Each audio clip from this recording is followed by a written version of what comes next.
Әлемде адам аяғын аттап басуға болмайтын орындар жетерлік. Өлім жолдары, қорқынышты көпірлер, ажал аралдары мен қауіпті көлдер мыңдаған адамның өліміне себепші болған. Сәлем достар, сіздермен бірге біле жүріңіз арнасы. Бұл шығарылымда планетадағы ең қауіпті жерлер туралы айтамыз. Алдымен лайк, комментарий қалдырып, арнаға тіркеле кетіңіз. Қазақ тілді контентке қолдау білдіріңіз. Өлім жолы. Бұл Боливиядағы Ла-Пас және Коройка қалаларын байланыстыратын әлемдегі ең қауіпті трассалардың бірі. Ресми атауы Камино Лос Юнгас. Ашық дереккөзден алынған ақпаратқа сәйкес, 2007 жылы мұнда айына кемінде 2 көлік апатқа ұшыраған және жыл сайын 200-300 адам қаза тапқан. Өлім жолы 1930 жылдары салынған. Биіктігі 1200-ден 4650 метрге дейін жетеді. Ал ұзындығы 56 километр. 1983 жылы бұл трассадан автобус құлап, 100-ден астам адам мерт болған.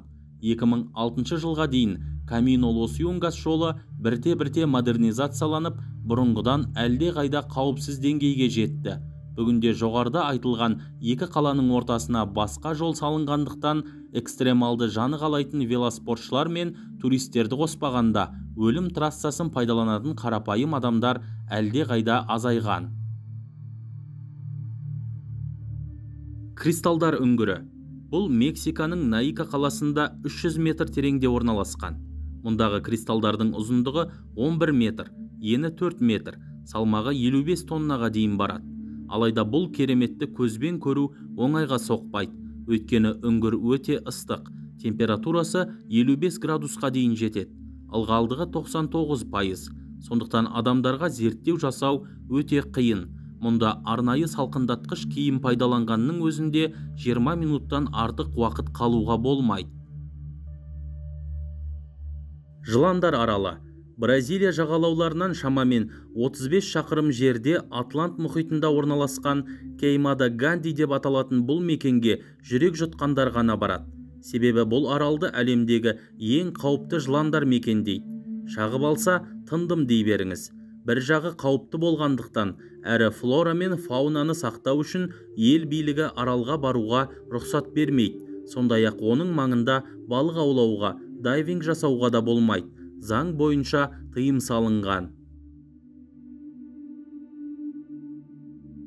Ажал аңғары.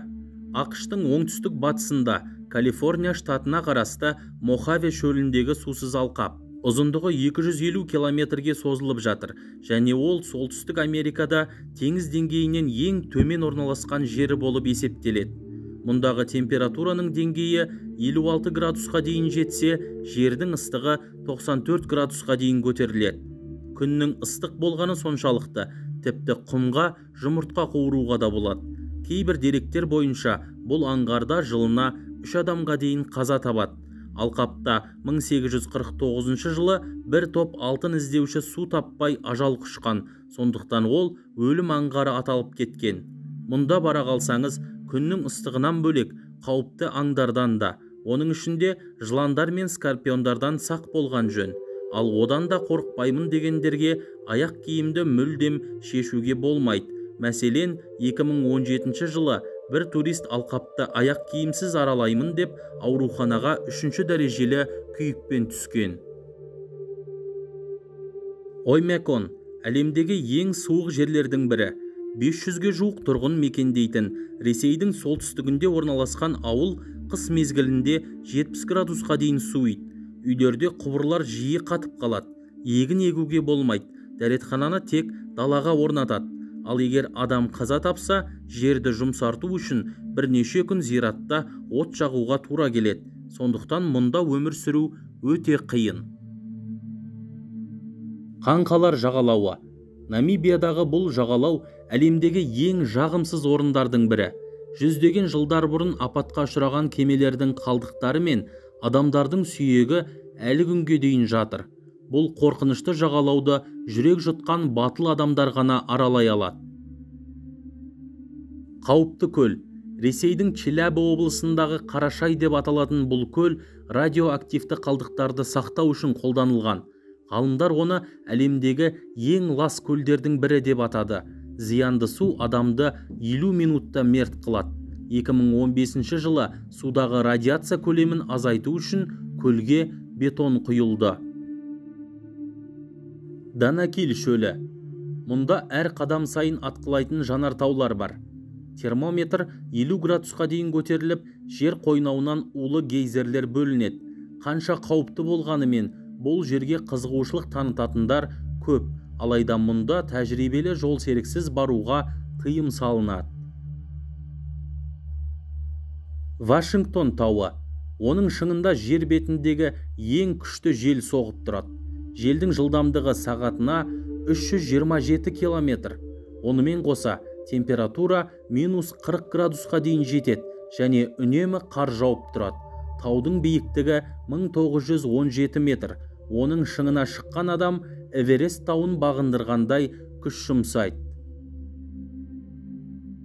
Тролль тілі. Бұл таңғажайып жер Норвегияда Одда деп аталатын кішігірім қалашықта орналасқан. Алайда оған жету оңай шаруа емес. Жаяу 11 шақырымды артқа тастау керек.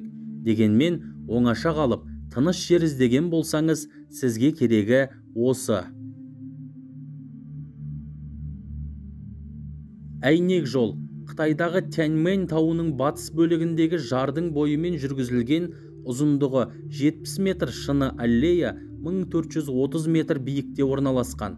Әйнектің қалыңдығы небәрі 6 сантиметр, ал ені метрден аспайды.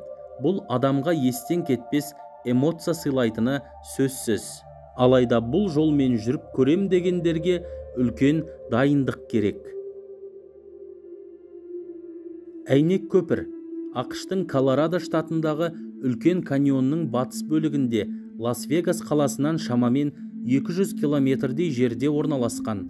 Биіктігі 1219 метр, ал ұзындығы шатқалдан 21,34 метрге жетеді. Әйнек балкон. ақш-тағы ең биік ғимарат. Аспанмен таласқан Sears Tower'дің 103-ші қабатында дәл осындай 4 балкон бар. Қалыңдығы 12,7 сантиметр болатын әйнек шамамен 5 тоннаға дейінгі салмаққа төзімді. Бұл балкон жарты километр биіктіктен төменге қарауға мүмкіндік береді. Хуашань әлемдегі ең қауіпті жолдардың бірі. Қытайдың Шэньси провинциясында орналасқан. Төменнен түпсіз тұңғиықты көру өте қызық екені сөзсіз, бірақ оған баруға көпшіліктің батылы бармайды. Себебі адам жүретін жол өте тар, дұрыс басылмаған бір ғана қадам қайғылы жағдайға әкелуі мүмкін. Дегенмен ресми деректер бойынша мұнда өлім тіркелмеген. Достар, осымен бұл шығарылым аяқталды.